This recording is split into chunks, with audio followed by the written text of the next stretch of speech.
Nosotros tenemos de visita aquí al ex precandidato presidencial por el Partido de la Liberación Dominicana, ahora sumado a la candidatura de Gonzalo Castillo, Juan Temístocles Temístocles Montaz. Montaz. Asimismo, un hombre de mil batallas. Así es. Bienvenido, Temo. No, encantado, encantado de estar con ustedes. Temo, explíquenos la posición asumida por usted. Entiendo que lealtad a un grupo. Usted fue el vocero de dar a conocer los resultados de las encuestas. Usted fue el que asumió la bandera de tratar de mantener reunificados los precandidatos del PLD que responden a Danilo Medina, pero hay dos como que se descarriaron, que se fueron de la manada. No, bueno, algunos se sintieron molestos porque pensaron que iban a heredar al danilismo y en el momento en que salió la candidatura del compañero Gonzalo Castillo, la cuestión se complicó. A mi entender, no comprendieron ese fenómeno y se generó la situación de toda esa referencia. Pero al final de cuentas yo creo que lo importante fue que todos los precandidatos, la mayoría de los precandidatos, mantuvieron el acuerdo se ha cumplido y hay un candidato del sector mayoritario del partido, que es el compañero Gonzalo Castillo. La mayoría porque son 4 de 7, porque Marisa se mantiene como precandidata. Y ella dice que hay que contarle Hay su que voto. contarle su voto. Reinaldo, No, Reinaldo conocemos la salió. posición y la esposa asumió la candidatura de Leonel Fernández. Amarante Baré ayer me dicen que estaba Gonzalo por Moca y Amarante Baré vino para la capital. Sí, O sea, solamente la asumieron Temístocles Montaz, Andrés Navarro y Domínguez Brito. No, y Radamés Segura también. ¿Y Radamés Segura? Sí, ¿Y era candidato? Sí, Radamés Segura también. Ah, no sabía, no. Sí. Del grupo que finalmente participó en el proceso, que fuimos 6, 5 validamos la candidatura del compañero Gonzalo Castillo. Domínguez Brito, que fue el último que se integró ayer, pero él desde un primer momento reconoció que el compañero Gonzalo Castillo era el candidato que había salido mejor valorado en las encuestas. Yo me imagino que él amarró primero con su gente y ayer ya decidió dar el apoyo a esa candidatura de manera militante. Y De manera que en sentido general yo creo que lo importante fue que el sector mayoritario del partido encontró un candidato y lo está apoyando. Me parece que en 2 oportunidades, corríjame si me equivoco, usted ha tenido a bien la idea de encabezar un movimiento de precandidatura, ¿no? Creo que ocurrió en 2012, de cara a la elección de 2012 y de cara a estos comicios. Hay una, no sé si llamarle leyenda urbana o que me gustaría que usted pudiera aquí decir si es cierta o negarle, punto. De que en un momento dado, cuando el PLD obviamente llegaba al poder por los albores de los años 90, 1996, había una especie, no sé si llamarle de acuerdo entre ustedes, de proponer una especie de sucesión en la presidencia, donde Leonel Fernández obviamente sería el primero, Danilo Medina tendría un segundo turno y usted en algún momento sería el beneficiado del apoyo de ellos dos. ¿Eso es real o es una leyenda que tomó cuerpo? Lo que siempre tuvo claro era que nosotros, como parte de una generación que nos habíamos formado en la lucha democrática, validábamos el esquema norteamericano. 2 periodos y te vas. Esa era la idea. No era que por obligación tenía que ser yo o tenía que ser Danilo. La idea era que 2 periodos y Que te vas. ninguno iba a durar más de 2 periodos. Esa era la idea. Yo le diría que era la concesión que teníamos los 3, que sin lugar a dudas fuimos los responsables de ese proceso de transición que se armó en el PLD luego del agotamiento intelectual y político del profesor Juan ¿Y qué Bosch. pasó después? ¿Por qué el presidente Fernández entonces decidió tener más de 3 y el presidente Medina admite que lo llegó a pensar tener también un El tercero? tema medular es un problema que ustedes tienen que entender, y es que primero este es un país con una gran debilidad institucional, eso es lo primero. Y por tanto, en un contexto de debilidad institucional, si usted realmente no tiene una sólida formación democrática, el poder lo enceguece, lo ensordece y lo obnubila. O sea, ese es uno de los graves problemas del poder. El poder enceguece, ensordece y obnubila la mente. Y entonces la gente se vuelve loca con el poder. ¿Y por qué ustedes entonces condicionaban su candidatura a una decisión que tomara Danilo Medina? Si desde el principio hubo un acuerdo. Yo nunca condicioné. Acuérdense que yo fui de los precandidatos el que levantó como consigna ni el continuismo ni el retornismo. O sea, yo siempre tuve claro la idea de que lo correcto para la democracia dominicana y para el PLD era que ni el compañero Danilo ni el compañero Leonel volvieran a aspirar a buscar la candidatura presidencial por el partido, porque entendía que había que poner en marcha lo que el propio compañero Leonel Fernández dijo en algún momento, de que el PLD era una fábrica de presidentes. Ingeniero, yéndonos al presente, hay una competencia interna en el Partido de la Liberación Dominicana que tiene varios niveles, una competencia a nivel presidencial, a nivel congresional, a nivel municipal. Los vaticinios, por ejemplo, que hacía Eddie Alcántara en toda esta cabina, de que pues, ya definitivamente el PLD está fragmentado y de que entonces el Partido de la Liberación Dominicana definitivamente, y lo digo porque se va a ganar o a perder a una competencia electoral. Claro. Gonzalo Castillo con la mayoría bueno, con la mayoría de la cual se habla dentro del partido puede ganar o puede perder la candidatura. Y el candidato puede resultar Leonel Fernández. Es cierto que si Leonel Fernández resulta ser el candidato, entonces se embromó el PLD porque entonces el danilismo no lo apoyaría.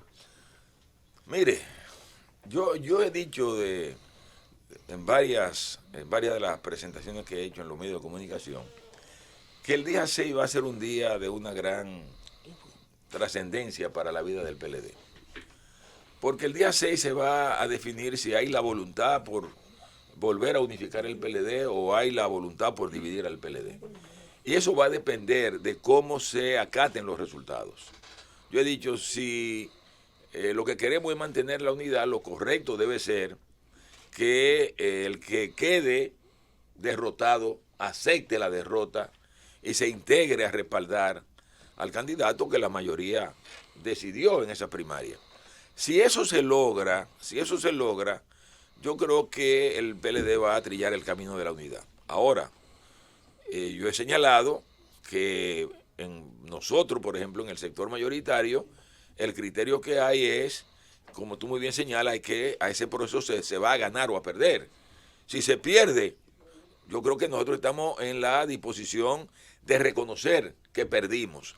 Lo que nosotros esperamos es que si es lo contrario, y el sector que pierde es el sector que encabeza el compañero Leonel Fernández, que ellos también acaten la decisión que salga de esas primarias, porque hasta ahora eso lo hemos dicho nosotros, pero no hemos oído a ninguno de los dirigentes del sector de Leonel Fernández decir que van a acatar los resultados electorales si pierden las elecciones. Yo creo que esto es un elemento muy importante que te puede dar una tónica de lo que puede ocurrir el día 6. Notemos, lo que pasa es que uno, y yo lo decía ahorita antes de usted llegar, es que uno en la República Dominicana, los dominicanos, no estábamos acostumbrados a ver al Partido de la Liberación Dominicana una confrontación tan fuerte. Y además de eso, en la dirigencia media y de base del partido, de ese partido, uno que tiene pariente que está en el partido ve que hay una confrontación tan fuerte que yo no me imagino a Temo en una tarima diciendo que voten por Leonel Fernández. Ni me imagino a Leonel Fernández en una tarima diciendo que voten por Gonzalo Castillo. Pero no me imagino tampoco a Francisco Javier, a un grupo, a ese grupo. Porque es que se han dicho de todo y uno dice, bueno, pero ¿cómo se van a unificar? No, lo que yo te puedo asegurar es que en este sector mayoritario, y esta mañana tuve una conversación con Francisco Javier, y lo que te voy a decir es lo que Francisco Javier dice, o sea, nosotros estamos en la disposición de reconocer la derrota si nos derrotan, pero lo que queremos es que ellos también digan públicamente si están en capacidad de reconocer la derrota si ellos son los derrotados. O sea, después de esto, don Temístocle, y eso va a decir, porque Leonel es la figura más emblemática que tiene el país para dirigir los destinos. No, o sea, yo pienso que lo que hay que plantearse es sentar las bases para la recomposición del PLD para que gane las elecciones. ¿No se han quemado todos los puentes entre el danilismo y el leonelismo? Yo espero que no, por eso yo pero no está seguro. Yo espero que todavía haya una oportunidad, y yo creo que las primarias son esa oportunidad. La primaria, la celebración de la primaria y cómo se acaten los resultados va a definir esa oportunidad a la que tú haces referencia. este gobierno a la tarde y nos honra con su presencia un político de larga data en nuestro sistema, bueno, valga la redundancia, el sistema político dominicano tiene en Temístocles Montaz, de esas personas que siendo muy jóvenes estuvo en las luchas en la época de los famosos 3 líderes hegemónicos y ya después de ahí con todas estas variaciones. El tema, don Temístocles, de ser el Partido de la Liberación Dominicana, el partido gobernante de los últimos 4 periodos hasta que se complete este, ¿no piensa usted, no teme, obviamente, como miembro del comité político de esa organización, que los niveles de desgaste que son naturales a la permanencia en el poder también quizás estén llegando a unos niveles muy, muy cuesta arriba, sea cual sea el candidato de cualquiera de los dos o de los dos principales o de los otros que no lo son, que pudiera resultar ganador de la primaria? Bueno, es normal un desgaste después de 16 años corridos de gobierno. Eso yo creo que es un hecho que está ahí y que los dirigentes del Partido de la Liberación Dominicana no podemos ignorar. O sea, yo creo que vamos a unas elecciones en el 2020 con una situación que no es la que teníamos en el 2016, ni la que teníamos en el 2012, ni la que teníamos en el 2008. O sea, 16 años como quiera cansan. Ahora, yo creo que hay una serie de elementos que nosotros esperamos que el país tome muy en cuenta. O sea, en estos 16 años el país ha cambiado, el país se ha transformado. Hoy nosotros somos la principal economía de esta región. Cuando digo de esta región me refiero al Caribe y a Centroamérica. No lo éramos así en el 2004 cuando llegamos al gobierno. Nosotros, en el 2004 teníamos que Guatemala tenía una economía más grande que la dominicana, Cuba por igual. Hoy nosotros superamos la economía cubana y la economía guatemalteca. Entonces yo creo que es un elemento importante. Yo diría que ha habido también una tremenda expansión de la clase media. Aquí ha habido movilidad social, es innegable. Posible, no se han resuelto todos los problemas, todavía hay muchos niveles de pobreza, pero con simplemente salir a la calle uno se da cuenta de que ha habido un cambio, de que este es un país que ha habido una mejoría en las condiciones de vida de la persona, que es lo que explica este entaponamiento permanente de esta ciudad y de otras ciudades. ¿Me entiendes? Si a eso ustedes le agregan las políticas sociales que se han puesto en marcha, yo creo que el PLD ha hecho un buen gobierno. En el contexto de la precariedad con que se maneja el Estado Dominicano, el PLD ha sido eficiente. Pero además yo creo que para mí una de las grandes conquistas que nosotros hemos logrado y que hemos mantenido es la estabilidad de la economía dominicana. Yo creo que ese es un activo fundamental que yo espero que los dominicanos valoren a la hora de votar en el año 2020, porque ya aquí nosotros conocemos y sabemos lo que cuesta perder la estabilidad de la economía. Ingeniero. Pero además, y aquí quiero terminar hay que tener muy en cuenta que estamos entrando en una situación internacional sumamente complicada. Un mundo confuso, un mundo que en este momento no se sabe hacia dónde va, en este contexto de guerra comercial entre Estados Unidos y China, pero no solamente guerra comercial entre China y Estados Unidos, una guerra mucho más profunda, porque también de por medio está un problema de hegemonía, pero además los conflictos que se están dando en diferentes partes del mundo hacen prever que los próximos 4 años no van a ser fáciles, van a ser complicados. Y por tanto, es necesario que en el gobierno se mantenga un equipo de gente con capacidad, que tenga el dominio de los instrumentos de políticas que son necesarios para mantener esa estabilidad a la que yo he hecho referencia. Y eso es lo que yo creo que ofrece el PLD, que no lo pueden decir otras organizaciones. El PLD ofrece garantía de estabilidad, garantía de que la economía se siga moviendo de manera positiva, y yo espero que eso bien manejado al final establezca la diferencia y que la gente siga apoyando el Partido de la Liberación Dominicana. Siendo coherente con su posición de que en el Partido de la Liberación Dominicana, como en el caso de Estados Unidos, deberíamos tener 2 periodos, o en la República Dominicana deberíamos tener 2 periodos presidenciales y nunca más, y tomando en cuenta que Leonel Fernández nos ha gobernado 3 veces y que Danilo Medina ya nos ha gobernado en 2 ocasiones, A ver, en el caso de que asuma o gane la candidatura Gonzalo Castillo y que llegue a la presidencia, ya sea Gonzalo Castillo o el partido de oposición, si es que el PLD no actúa con cuidado para mantener el poder, ¿usted entiende entonces que hacia el 2024 como que era no es factible, no sería factible una habilitación del presidente Danilo Medina en el sentido de que, bueno, ¿para qué si ya gobernó 2 periodos, tomando en cuenta lo que usted mismo predica? Usted hablamos de la mayoría en el PLD y se habla del danilismo en esa mayoría, pero ese danilismo termina como danilismo en el año 2020 o volverá al danilismo en el año 2024. No, mire, yo he dicho que en el accionar de la política yo quiero ser consecuente con las cosas que yo predico. A mí muchas veces se me acusa de ser demasiado franco en las cosas que digo, y lo digo porque lo creo. Y yo señalé en una ocasión que yo soy partidario de que la Constitución Dominicana, en lo que atinente al tema de la reelección, no se modifique por los próximos 100 años.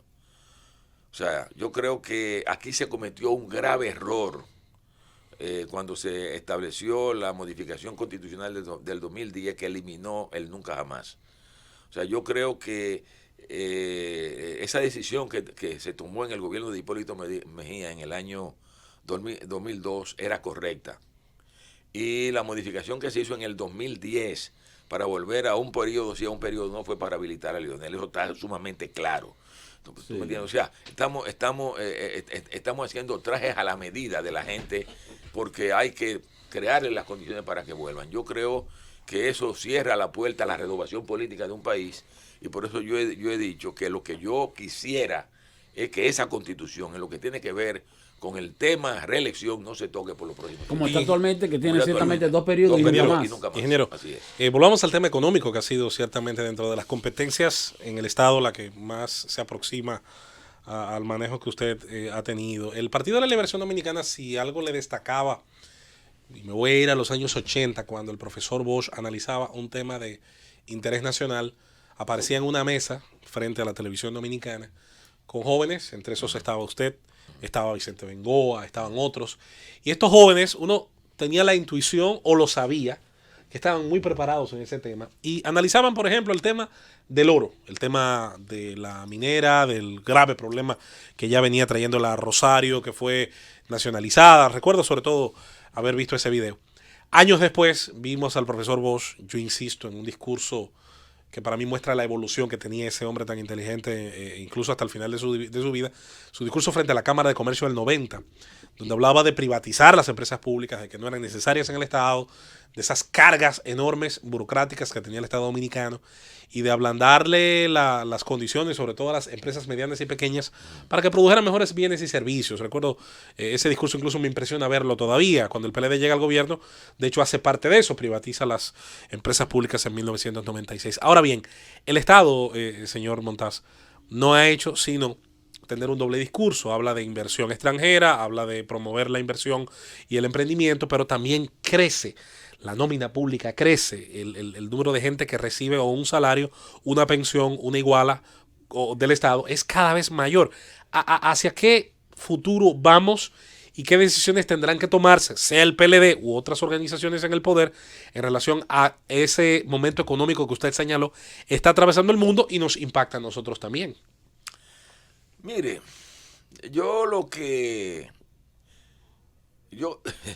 a veces la gente dice que yo digo la cosa con tanta franqueza que dicen, bueno, él no es político. Mire, yo pienso que uno de los graves problemas que tiene la República Dominicana, y en este caso el Estado Dominicano, es su baja capacidad fiscal. Aquí estamos cansados de decir, lo hemos dicho y lo hemos repetido, y no solamente lo hemos dicho aquí en el país, lo han dicho de fuera, que la República Dominicana es posiblemente junto a Guatemala, son los 2 países que tienen las menores capacidades recaudatorias de la región. Y eso entonces se refleja en la capacidad de gobernar un país. Nosotros hemos llegado a un punto tal en que el país necesita más recursos para la salud. O sea, ustedes ven de manera permanente en los periódicos los problemas asociados a la salud.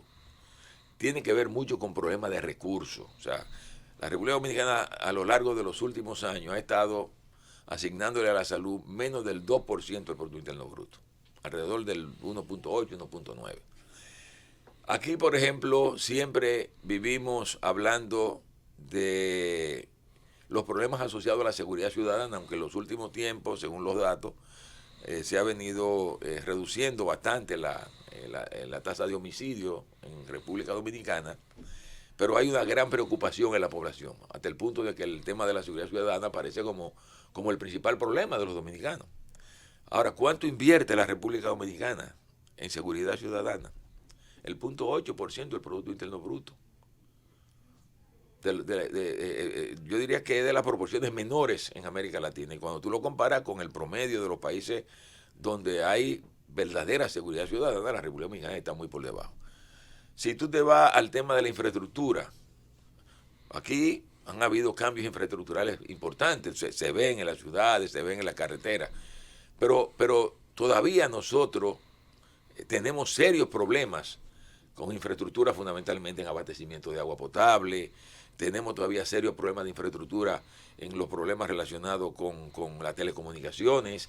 Todavía hay serios problemas con el tema de la electricidad. Ustedes saben muy bien, tú que conoces muy bien el problema, las dificultades que todavía tenemos con el tema de la comercialización y la distribución de la electricidad. O sea, hacen falta grandes recursos para y usted tiene que la solución es recaudar más. Cuando usted se encuentra con que en infraestructura nosotros estamos invirtiendo el 1.78% del Producto Interno Bruto, y lo que se recomienda es que se invierta alrededor del 5% del Producto Interno Bruto en infraestructura, entonces tú te das cuenta que hay un problema, o sea, estamos gastando poco en seguridad ciudadana, estamos gastando poco en infraestructura, estamos gastando poco en salud, estamos ya gastando poco en educación. Ya nosotros deberíamos estar gastando más del 4% del Producto Interno Bruto en educación. O sea, cuando tú ves todas estas cosas, tú dices, bueno, ¿cómo vamos a hacer frente en el futuro? Entonces ahí viene el tema de estas incertidumbres que hay hoy a nivel internacional. O sea, ya ustedes se han dado cuenta cómo los propios organismos internacionales están dando cuenta de las consecuencias que se están derivando en la economía mundial, producto del enfrentamiento entre China y los Estados Unidos. O sea, ya las proyecciones que se están haciendo de crecimiento de la economía al piso que van. Y eso obviamente se refleja en el comercio. La República Dominicana es una economía muy abierta, sumamente abierta, que tiene un tremendo componente en sus ingresos del comercio, y en la medida en que hay algún problema con el comercio, eso termina reflejándose en la República Dominicana. Por eso es que yo insisto que frente a un escenario de esa envergadura, de un Estado que necesita, obviamente, poder dotarse de más recursos para poder hacer frente a estos tremendos desafíos que ya son exigibles por la población, que la población lo demanda, frente a ese escenario de incertidumbre que hay a nivel internacional, no se puede cometer el error de entregarle el gobierno a gente que han demostrado que cuando se le entrega el poder terminan creando problemas. De regreso en este gobierno de la tarde, en cabina nos acompaña el ingeniero Temístocles Montaz, y como dirigente del Partido de la Liberación Dominicana y miembro de su comité político, así como también alguien que ha ocupado importantes posiciones en el Estado Dominicano. Se quedaba el compañero Esteban Delgado con una pregunta por hacer.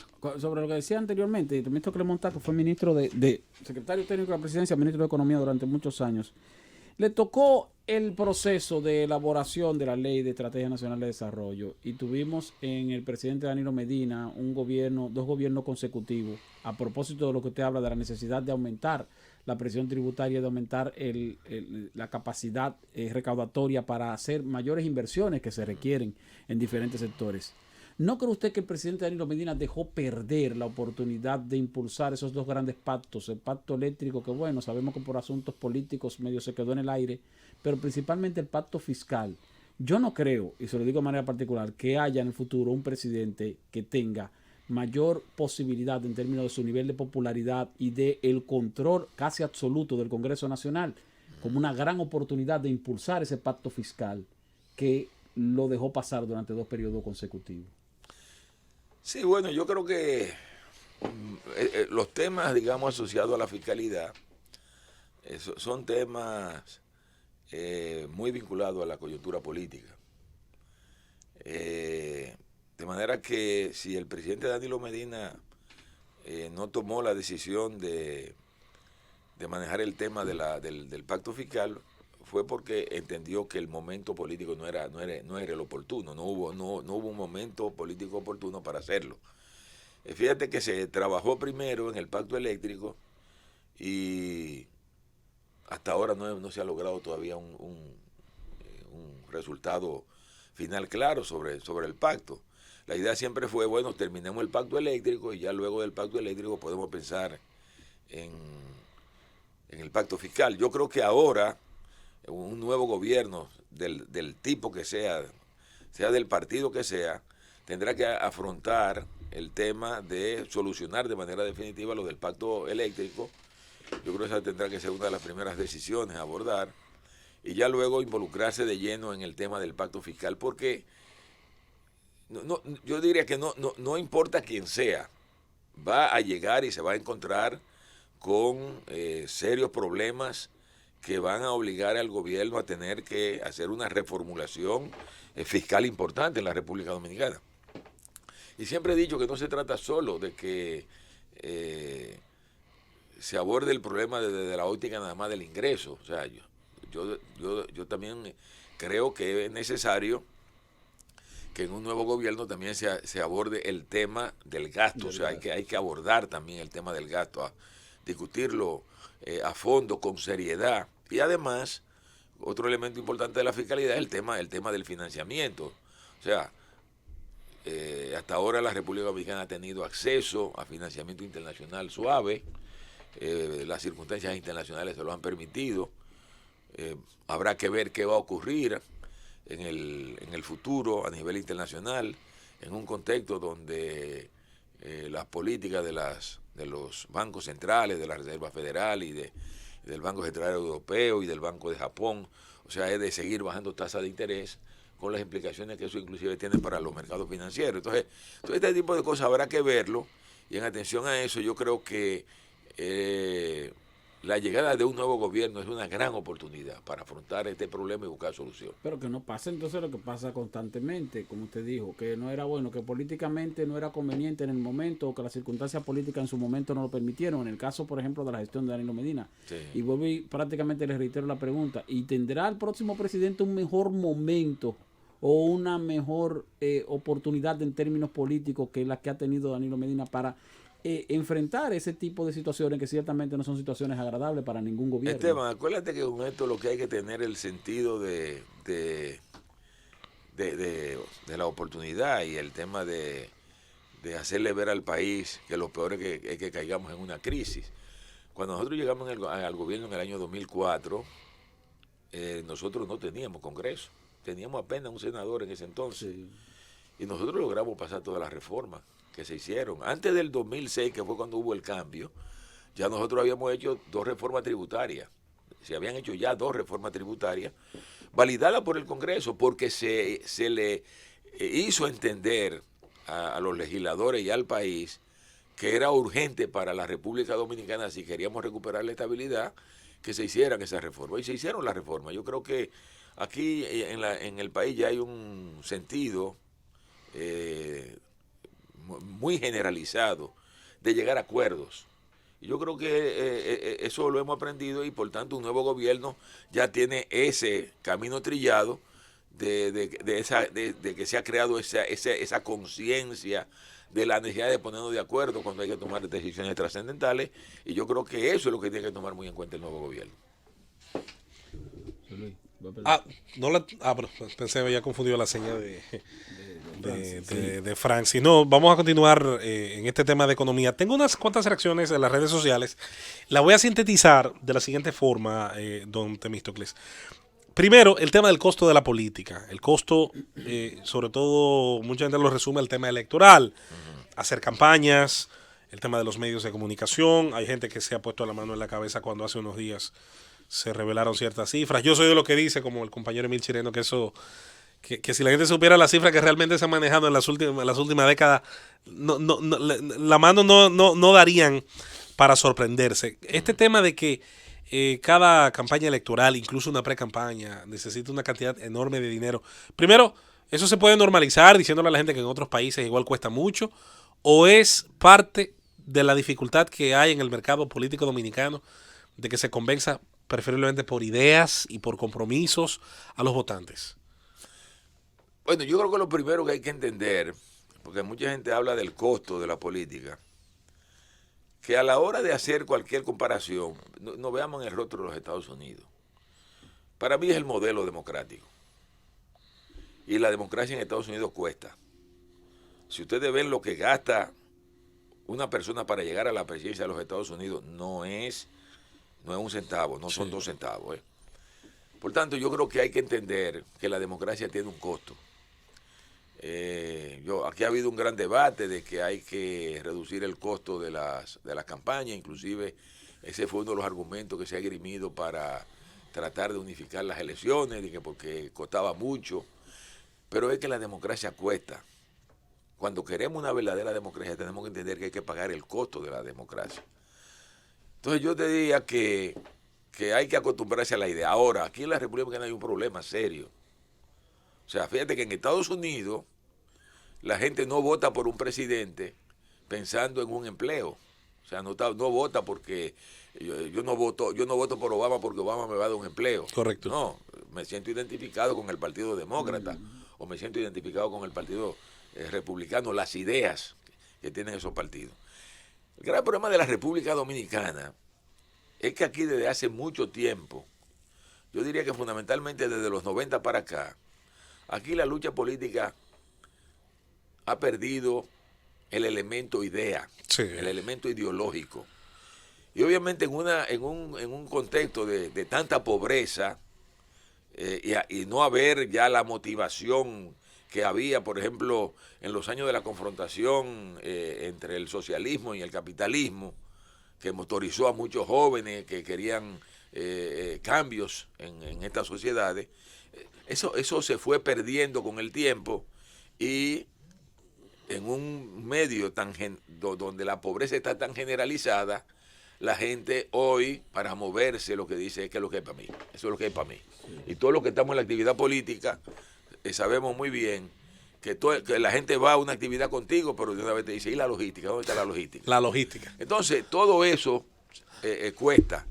Y yo creo que en un contexto donde esa es la realidad, que no la podemos ignorar, de lo que se trata a los fines de lograr adecentar el ejercicio de la política es establecer reglas claras que eviten que por esa vía, en el sentido de que se entiende que eso es así, que no se recurra obviamente a utilizar dinero público, que no se recurra a utilizar dinero del narcotráfico, o sea, establecer mecanismos que aseguren que el dinero que se use sea un dinero limpio, que no termine comprometiendo luego a las instituciones públicas en cuestiones que muy bien pueden desacreditar el ejercicio de la política en la República Dominicana. Vamos a la pausa para venir con la parte final de esta interesante entrevista. Continuamos en el gobierno de la tarde. Tenemos aquí a Temístocles Montaz. Bueno, poco tiempo y muchas preguntas. Sí. No, yo lo voy a hacer lado en una. Mire. Temo me parece que se le está pasando bien. Como ustedes sí. Temo es un titán. Temo responde todas las preguntas que le hace porque Temo está preparado para responder todas esas preguntas. Ya tuvo un bloque de preguntas sociales. Ahora vamos a trabajar. Vamos a trabajar. Hay un sector del danilismo que encabeza a José Ramón Peralta. Eso es lo que me han dicho a mí. José Ramón Peralta me puede desmentir. Como yo digo que no me desmiente cuando es Danilo que me dice las cosas y que es mi fuente, que llame a José Ramón Peralta y diga que no es así. En el que se está tratando de buscar alfiles en el Partido Reformista y el PRD para tratar de crear una tercera fuerza con David Collado para que se involucre en el tema electoral y en caso de que Leonel gane las elecciones, entonces él sea el que pueda forzar una segunda vuelta. Pero vamos a decir que PRD, porque en el Partido Reformista esa propuesta no pasa. ¿Usted tenía conocimiento de eso? No, yo no tengo conocimiento de eso, ¿no? Y además, te voy a decir lo siguiente, si eso se estuviera planteando, yo diría que sería un grave error, porque el candidato que va a salir electo en la primera del PLD, Gonzalo Castillo. O sea, yo no le vería sentido a un proyecto de esa envergadura, porque yo estoy convencido de que Gonzalo Castillo será el próximo candidato a la presidencia de la República por el Partido de No hay la posibilidad ninguna. Los leonelistas dicen lo mismo de Leonel. Sí, pero Sí, yo... y lo de Hipólito te de digo, Hipólito y lo de Abinader también. Yo te estoy diciendo en base a mi experiencia dentro del PLD. Yo le he dicho a ustedes que el compañero Gonzalo Castillo representa a la mayoría del partido, en el sentido de que la mayoría de los dirigentes del partido en todos los niveles están con Gonzalo. La mayoría de los candidatos del partido, de los precandidatos, y el que gobierno aspiran, también. de los precandidatos que aspiran, porque eso para mí es lo más importante. Sí, O sea, lo que ustedes, Sí, porque los esos son los que salen Sí, a porque buscar votos. porque los senadores, usted sabe que tienen un problemita serio en su Pero demarcación. la mayoría de- piensen lo y los siguiente, diputados. hay cerca de 7.000 precandidatos que están identificados con el sector mayoritario del partido. Esa gente sale a buscar votos. Y no me refiero ni siquiera al hecho de que Gonzalo tiene la mayoría del comité político, la mayoría del comité central, la mayoría de los senadores, la mayoría Gonzalo de los lo tiene diputados. todo, tiene el gobierno Lo que- entero. Lo que me refiero es a los precandidatos. La mayoría de los precandidatos en todos los niveles se sienten identificados Temo, con la candidatura de Gonzalo. Temo. Usted ha dicho en otras ocasiones que habían hablado o tenían un acuerdo, eso se ha replicado de múltiples maneras, de que tenían el acuerdo de que todos iban a tener 2 procesos, 2 periodos y no más, como el método americano. También se ha dicho, como decía José Luis Mendoza al inicio, algo que ha sido muy replicado, que primero era Leonel, después Danilo y después usted. Pero Reinaldo dice lo mismo, que ellos tenían hablado que primero Leonel, después Danilo y después Reinaldo. ¿Por qué? Ah, le da risa a esos temas, ¿eh? Qué Tengo que reírme chistecito. porque Reinaldo es muy posterior a esto. Ah, Reinaldo vino después. Acuérdense que cuando se estableció el proceso de transición, que se plantea el relevo del profesor Juan Bosch y se llega al acuerdo con el doctor Balaguer para el Frente Patriótico, lo que tuvimos detrás de eso fuimos Danilo, Leonel ¿Y yo, Reinaldo dónde estaba en fundamentalmente, ese y el momento? compañero, Reinaldo era regidor y el del compañero Distrito jugó otro compañero que jugó un papel fundamental en eso. Ah, el o sea, compañero- Reinaldo no estaba en el mapa en ese no, momento. Reinaldo no era. Reinaldo llega cuando Sí, en Reinaldo una no. primaria, una convención Acuérdate- interna, él le gana a Alejandrina, la secretaria general. Piensa lo siguiente, en ese momento éramos nada más 9 los miembros del comité político. El comité político tiene 35 ahora, en aquel entonces éramos 9 nada más. Y en esos 9 Era muy estábamos reducido. Leonel, Danilo ¿Y por qué? y yo. Y jugó además un papel fundamental que hay que Temo, reconocer pero el compañero Miguel Coco. ahí Coco, mismo. Miguel Coco. ¿Y por qué en vez de elegir a Gonzalo no se cumplió con ese, digamos que, acuerdo no escrito, con esa línea, con esa, no sé ni cómo decirle, vamos a decirle que un Para acuerdo que le no cayeran escrito de detrás de trascendencia? No, porque ¿Por al qué no final le de pusieron cuentas, el bueno, Estado atrás a No, usted pero en vez el de tema Gonzalo? medular ahí era que el gobierno no podía bajo ninguna circunstancia ponerse detrás de uno. O sea, decir, bueno, yo prefiero Este a es fulano de punto. tal. Dejó que fuera la El que Se lo ganara. propusieron- Se lo empatía. propusieron, te miento, al presidente. Dicen que uno de los precandidatos le dijo al presidente, señale uno. Señale uno. Y nosotros nos claro, vamos con lo que claro, tenemos. y él dijo que no. Y él dijo que él no podía hacer eso. Pero don Temo, yo Porque pensaba... hacer eso iba a ser excluyente y eso y al final iba a terminar generando problemas. Pero fíjense ustedes los problemas que generó el tema de la encuesta. inclusión, Democrática, claro. y Temo, pero imagínense, teniendo usted tantos años en el partido, Experiencia. experiencia, trabajo, Capacidad. etcétera. ¿Cómo es? Además ha sido precandidato otras veces. Gonzalo, esta es su primera vez.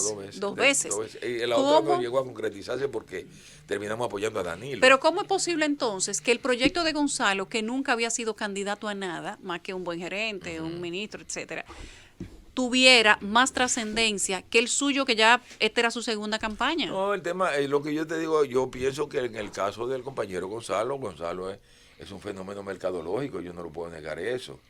O sea, fíjate que ahí no se trató de un proceso donde se fue a tomar decisión en una urna. Fue un problema de encuesta. Y el momento reflejó que él estaba mejor posicionado que todos nosotros. No solamente que yo, sino que los otros también. ¿Tú me entiendes? O sea, y ese fue el acuerdo. Lamentablemente ese fue el acuerdo. O sea, no se llegó a un acuerdo de que se fuera a votar en un lugar y que el resultado de la urna dijera quién era, sino lo que dijera la encuesta en el momento que se hiciera la encuesta. Y en ese momento el compañero Gonzalo quedó mejor posicionado que todos. Esa es la realidad. Eso fue mano limpia. Y ese fue el acuerdo. Ese fue el acuerdo. Le preguntan aquí por redes sociales, por Twitter, que si Leonel pierde la contienda del 6 de octubre, si usted lo visualiza migrando a otro partido como se comenta en todo el país. Eso lo pregunta por un mejor país. Bueno, hay muchísimas interrogantes sobre eso, y obviamente quien debería clarificar eso es el compañero Leonel Fernández, no yo. O sea, el que tiene que definir.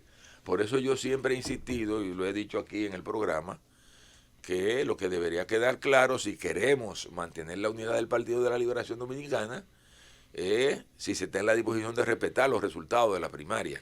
Sea quien sea que gane, ¿verdad? Sea quien sea. Porque yo he dicho de manera, cuando me lo han preguntado, yo he dicho, bueno, si el compañero de Leonel Fernández gana la primaria, hay que respetar los resultados de la primaria. Ahora, respetarla y apoyarlo. Claro, respetar, pero eso es respetar esos resultados. Ahora, ¿qué es lo que ocurre? Lo que nadie ha oído es, de parte del sector que encabeza el compañero Leonel Fernández, es que están en la disposición también de respetar los resultados de la primaria, que es lo que uno espera. Nosotros lo que queremos saber es, ¿van a ellos a respetar los resultados si gana Gonzalo Castillo? Y apoyar a Gonzalo Castillo. Yo pensaba hace un tiempecito que el que iba a estar revelado era usted, por el tema de que ustedes fueron los que armaron este tema y le dijeron a Balaguer que había que apoyarlo y bueno, metieron al reformista y lo han llevado donde está. Pero fueron ustedes no, pero Balaguer fue que apoyó a Balaguer. Balaguer no... A Balaguer nadie le imponía nada. Sí, está bien, pero... Que fue Balaguer que creó el Partido Reformista y fue Balaguer que lo exterminó también. Ellos no quieren reconocer esa no es la jodida pregunta que vamos a hacer aquí. Sí. Esa no es la pregunta. Pero reconoce. No. Que no le achaque eso al PLD. Resulta que ahora Temístocles Montaz, con toda una vida en el Partido de la Liberación Dominicana, prácticamente, independientemente de la figura mercadológica de Gonzalo Castillo, tiene que respaldar a Gonzalo Castillo porque Temístocles se identificó con un sector dentro del PLD que es el danilismo y abandonó el leonelismo. Y usted dice, bueno, si ellos no han dicho que van a respetar los resultados y van a unificarse al proyecto si gana Gonzalo, es porque hay temor de que ellos, en definitiva, si pierden las primarias, decidan otra cosa. Pero solamente se escucha a usted, a Francisco Javier García, ¿a quién más? A Andrés Navarro, a Domínguez Brito, que lo escuché, que son los precandidatos y las figuras emblemáticas, pero la dirigencia media del partido de danilismo no está diciendo eso. ¿Qué tú estás diciendo? Que el danilismo no está diciendo. En el danilismo, en la dirigencia media y de base, entiende que Leonel Fernández no puede ser bajo ninguna circunstancia, que prefieren, si Leonel es candidato, apoyar cualquier cosa que no salió en él. Mire, yo le estoy diciendo lo que es en gran medida la opinión del sector mayoritario dentro del partido. Y tú mencionaste a Francisco Javier, mencionaste a Navarro, mencionaste un grupo que obviamente forman parte de ese sector. Y el criterio que hay en todo es que se respete la decisión de las bases del partido. O sea, ese es el criterio que tenemos todos porque queremos mantener la unidad de la organización. Pero reiteramos que así como nosotros estamos dispuestos a aceptar los resultados, si nos desfavorecen, esperamos que el sector de Leonel también acepte los resultados si a ellos les desfavorece. Ese es el criterio que tenemos. Bueno, gracias a Temístocles Montaz, que ha estado con nosotros hoy respondiendo todo tipo de preguntas. Tenemos suerte. Yo sé que usted es vocero de Gonzalo y solamente lo dejamos hablar los pocos minutos, oigan a este. Pero había preguntas que habían que hacerse afuera de lo que es la candidatura. Muy bien. Yo creo que lo importante es que estamos inmersos en un proceso democrático a lo interno del Partido de la Liberación Dominicana y lo que esperamos es que se respeten los resultados. De parte y parte, ¿verdad? De parte y parte, así es. Bueno, gracias a Temo. Vámonos a una pausa. Gracias a ustedes.